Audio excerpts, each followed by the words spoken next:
Better Late Than Never. Welcome. It's my favorite. Hello. Fucking Anton Lander. I really like the backup color. 2 episodes in a week.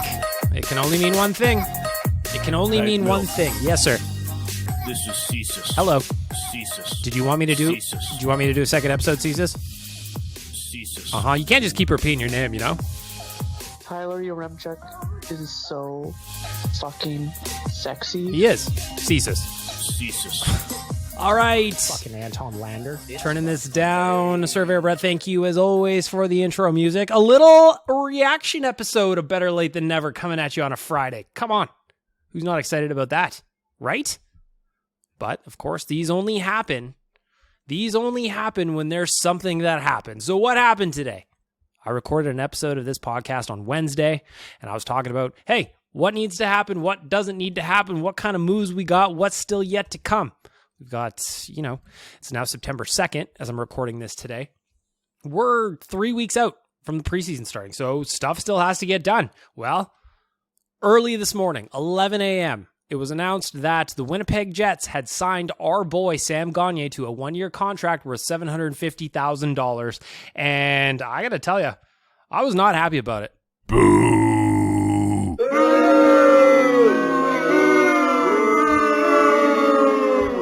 Ever since Sam posted that workout picture of himself, or of his workout photo with that Oilers t-shirt that he was wearing folded over whatever the machinery was, ever since that moment, we've been thinking, all right, Sam's coming back in for a third tour of duty. I'm excited. The last time he left, I was sad when he left because he was part of the Andreas Athanasiou trade, and he didn't get to experience any of that playoff run, albeit, you know the thing that happened. You know that thing. So anyway, when the idea of Sam coming back on either a cheap deal or like a PTO or something like that started circling the internet after that workout photo came out, I was starting to get excited. Then, what was it, a week or two ago? Sam Gagner on Instagram posted a picture of him with Leon and Connor. I'm like, it's going to happen.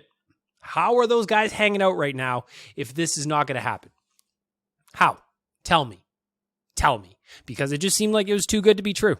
It just seemed like our boy, our man, our dude that we all love unconditionally, Sam Gagner, he was going to come home, finally get to play on a good, strong Oilers team that is going to the playoffs, and finally get to compete with the team that drafted him. You know? I think that there was so much to like about that story. There was so much to like. So when the news came out that the Winnipeg Jets had signed him, you should have seen the mood at Nation HQ today. We were all just kind of like, no! It was basically that for like 10 minutes. And here's the thing too. I'm going to admit to you right now, podcast confessions. I didn't even really know where Sam Gagner was going to fit in the lineup. I just figured that he was going to be a fourth line guy, plenty of character, plenty of try, plenty of good attitude. And I just figured it was going to work. I figured it made too much sense, and then fucking Winnipeg comes in and steals them with their airportless jets. It sucks. So when I think about that, I wonder if the Edmonton Gagne connections were true, but that they offered him, like, Ken Holland offered him a PTO, a professional tryout, whereas the Winnipeg Jets gave him a 1-year contract. I wonder if that was it. Because Tom Gazzola, who was kind of the first guy on this a while back, he doesn't make this shit up. So I wonder if the Oilers just offered Sam Gagner a PTO and he's just like, yeah, I'm interested in a PTO in Edmonton. I'd love to come back. I love Edmonton. My wife's from Edmonton. The Oilers are great. They drafted me. The city is just, it's sexy and it's hip and it's fun and it's 2,000 degrees. Who doesn't want to be here? Again, by the way, as I said on Wednesday, it is smoking hot in my house and I'm doing this reaction episode, not for my health. No. Just I'm doing this because I love you. I love you. So we're going to talk a little Sam Gagner, and I'm going to confess that I'm hurt. Even though, as I said just 2 seconds ago, I didn't know where he was really going to fit on the roster. All I know is that the Edmonton Oilers organization is better, it makes me happier, and is 100% more handsome and wholesome with Sam Gagner on the roster. That's what I'm going to say. And I think that's fair. Yeah! Thank you, Lil John. So we were dealing with that. And we lost Sam Gagner, and we're like, well, The good news is maybe he'll have a opportunity to play in Winnipeg, right? I think that there was a lot of hope that he was going to come into town and we were going to make some fun. We were going to have some fun. But he's going to Winnipeg. On Oilers Nation Radio today, Tyler actually looked through the Jets lineup, the forward lineup, and what they said was, what he kind of broke down. He's like, listen, if you look at this forward group in Winnipeg, Sam Gagne has got a much better chance to play on a nightly basis in the bottom six of their lineup than he does with ours. Makes perfect sense. Makes perfect sense. Go download ONR. We just had a fresh episode go up. Tyler has the full breakdown on that. But what happened later? Well, let me tell you, friends. Let me tell you what happened later. Bruce McCurdy from the Edmonton Journal, Cult of Hockey. He is an astronomer. Well, he loves stars. Anyway, I love Bruce. Bruce is great. I don't know what Bruce was doing on the Oilers website today, but he was cruising the roster page. Must be working on something over at Cult of Hockey, but I need to check out the roster page. And then what does he notice on there? He notices Ryan Murray's name. Ryan Murray's name on the roster page for the Edmonton Oilers. And he goes, well, that's news to me, because there had been no news about Ryan Murray coming to Edmonton. Surely this must be a mistake, or the Oilers web team, they might have pulled the trigger a little early on making that update. They saved their work a little too early. So what was interesting is that Bruce found Ryan Murray on the website at 12:40 p.m. Mountain Time. That's when Bruce posted the screenshot that he found. He's like, hey, Ryan Murray's here. His tweet exactly is, Oilers decor per team website looks like Ryan Murray is in.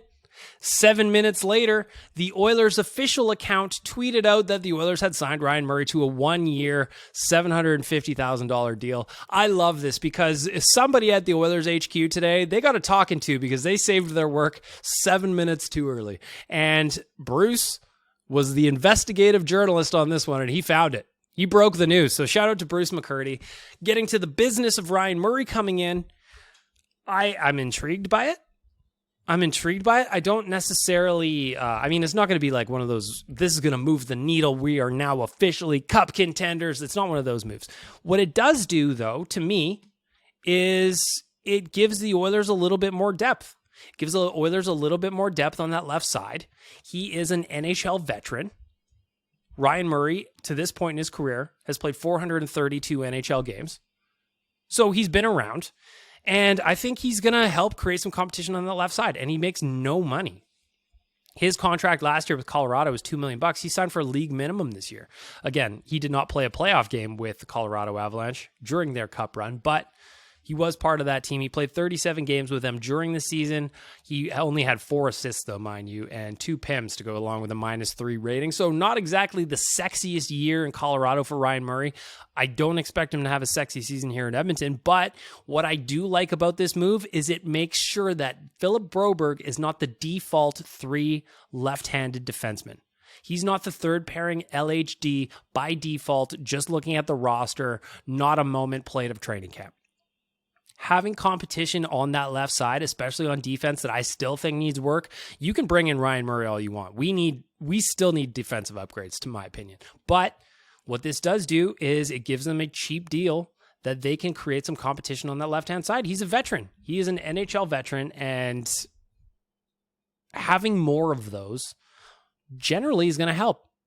What's going to be interesting, though, is now because of Ryan Murray coming in, the left-hand side's getting a little bit crowded. And there's also some waiver eligibility conversations that the Oilers are probably having at their offices right now with a guy like, what do you do with Dmitry Samorukov?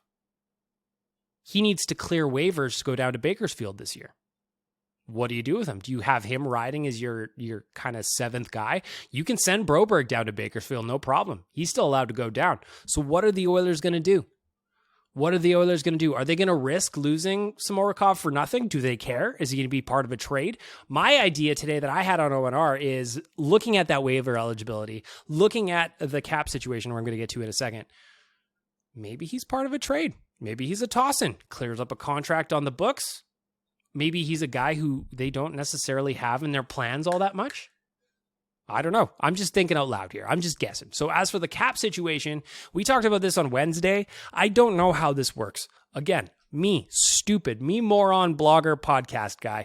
I need someone smarter than me to figure it out for me. So Puckpedia, what they've got is with Murray signed at $750K, the Oilers are $7.56 million over the cap with 22 players on the projected roster, plus Clefbaum and Smith potentially going on LTIR as well. They still need to sign Ryan McLeod.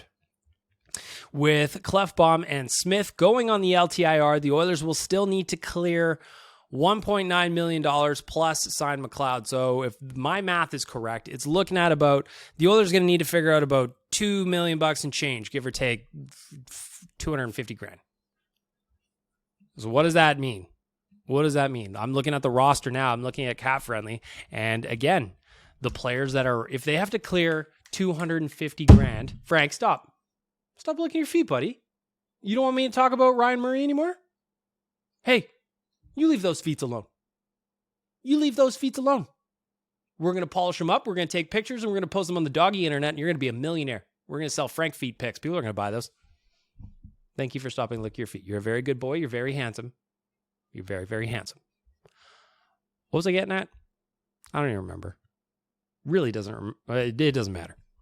It doesn't matter. We were talking about the salary cap. I don't know how it works. All I know is that I'm looking at, if they have to clear about 2.5 in that ballpark $1 million, the only players on the roster that do that, Brett Kulak, he's not going anywhere. He's 275. Warren Fogle, 275. He's still my guess. Yes, Puljujärvi's at 3. According to a couple of the guys over at Cult of Hockey, I believe it was them. I want to give the right guys credits. I think it was them. They were talking about a couple of different moves they can make that maybe you send Derek Ryan down to Bakersfield. That wipes off his 1.2, and all of a sudden you start getting a little tricky. But I don't know if they were doing that math before or after this Ryan Murray thing. So it all comes back to the question of what are we going to do here? What are we going to do here? How are we going to do it? I don't know. When I look into my brain and try and figure out how the Oilers are going to solve this without moving a roster player, this is what happens.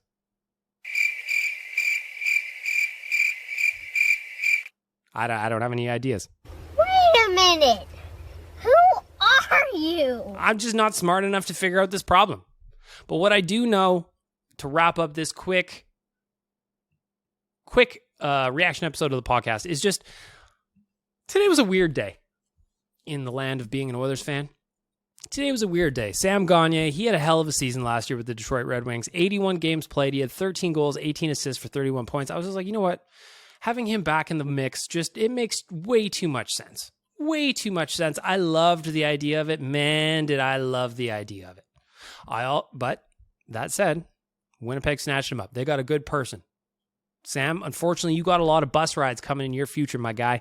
They do not have the technology nor the airport to get you airborne as often as you need to. So you're going to have a lot of bus rides out to Brandon and then out. That sucks. But the good news is Sam Gagner is currently 33 games away from his 1,000th game. He's going to get that this season in Winnipeg. And for a guy that, man, he just had so much hope attached to his name when he was drafted 6th overall in 2007. It's just, I'm happy for the guy. I couldn't be more pumped for this dude. From the times I've been lucky enough to talk to him on Real Life and Oilers Nation Radio, he's just been the kindest guy. So to see him in the NHL, I'm happy for him. Am I hurt that it's not with us? Yes, I am. Yes, I am. But on the flip side, we do have a new toy to talk about. Ryan Murray, if you remember, taken 2nd overall in the 2012 draft, right behind Nail Yakupov. If you remember back, if you're old enough to remember, back in 2012, the conversation was, should the Oilers take Yakupov at 1 or should they take Ryan Murray at 1? The consensus pick, no matter how it turned out, no matter what anybody tells you, Nail Yakupov was ranked 1st overall. The Oilers went up and did what everyone expected them to do. Well, 10 years later, we're going to look at Ryan Murray and what could have been. What could have been. Ultimately, we're going to see how he does. On Oilers Nation Radio today, I set the over-under at, was it 45 games? 45.5 games, or was it 55.5 games? I think it was 45. Does he play more than half the season? I think he's got a good chance to do it. Last year, again, played 37 with Colorado. They just got a deeper team. Is he going to be good enough to keep Philip Broberg out of the lineup? That's what I want to see. That's what I want to see. And now I'm just happy that us old boys, us old fans that have been around for a minute, you young whippersnappers that just don't know, Waz, I'm thinking about you. Now we'll know. Yak or Murray? Well, we'll have had both. It's just like Taylor or Tyler. Only Shirelli can tell you for sure. The answer was neither. We'll see. We'll see. Frank, thoughts? Do you like Ryan Murray? Does that mean no? I think it means no. Again, competition on the left side, cheap deal, really, really low risk gamble here. It's a really low risk gamble from an Oilers perspective. The high side, the upside on this deal is probably low as well. Looking at Murray's career stats, his career high in points was with Columbus in 2018-19 when he had 29 points in 56 games. In 2019-2020, he only played 27 games, 9 points. 2020-21, he was with the Devils, 48 games, 14 assists. And last year he was with Colorado. So we're not going to get a big offensive output here. His fancies aren't spectacular either. If you're a fan of the fancies, I'll pull them up for you here. So I think what we're going to get is just a guy he can contribute defensively. He's going to be okay in his own zone, and he's going to add some competition. Last year with the Avalanche, he was sporting a 48.1 Corsi 4, averaged 14 minutes on ice. So he's a third pairing defenseman.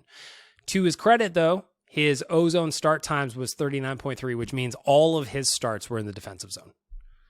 All of his starts were in the defensive zone. So is that how he's going to be used here? Is he even going to be on the team? I want you to let me know. I want you to let me know once you listen to this emergency podcast and say, Bag Milk, thank you for doing that. It was Friday afternoon on the long weekend. I thought you were going to the lake, man. Well, I am. But we'll do that tomorrow. And today we'll just talk about the news that happened here in Oilers Land. One, Gagne off to Winnipeg. I'm sorry that had to happen to you, Sam. But I'm very, very happy that you're still in the NHL. I'm just sorry you had to end up in Winnipeg. 2, welcome to Ryan Murray. 2nd overall. Those of you that wanted to pick him in 2012, hey, that's time release. That's one of those time release capsules. It just took a little bit of time to get there. So I want to know what you think of the day. When I rank it, if I'm going to rank it out of Nugent Hopkins, the signing of Ryan Murray, I'll give that a 69. Nice. I just think it's a passable move. It's a low cost gamble. The upside isn't there. So it's a passable grade. It's just not sexy. Sam Gagner signing in Winnipeg, I give that a 2 out of 93. And that's only because it hurts my heart. I'm very happy for Sam Gagner. I'm very happy for the dude that he's still in the NHL. And I think that people of Winnipeg are going to absolutely love him. But it makes me sad. It makes my heart hurt. I just feel like we could have used him. We could have used him. But the good news is we are inching towards training camp. We are entering towards training camp, and we still have got that trade coming. Again, Puckpedia, they're saying we need to clear up about $2.5 million ish, roughly. Need to clear 1.19 plus sign McLeod. So if McLeod's $1 million, that's $2.2 million. Somebody got to go. When is the next reaction episode of the podcast coming? Doesn't seem like it's going to be that far away, Doesn't seem like it's going to be that far away. In the meantime, I'm just going to ask you to go to the link in my social bios, Twitter, Instagram, or on the website. Check out the Better Lait Than Never gear on my shop. It's the Bag Milk Industry store. 100% of the profits of that going to the Edmonton Humane Society this year. I'd love to raise more than $1,000. Last year I raised $615, which was a very, very cool mark for me. I was hoping for $500. I'd like to double that this year. Is it doable? Maybe. I just need your help. If you could help me share those links, I'd be very, very grateful. And in the meantime, enjoy the long weekend. Enjoy the long weekend. I hope you enjoy the little bonus podcast before you take off doing whatever you're doing. I'm Bag Milk. This is episode 41? 42? 42. Doesn't really matter at the end of the day. Reaction episode. Ryan Murray's an Oiler. Sam Gagner is not. How do you feel about it? How do you feel about it?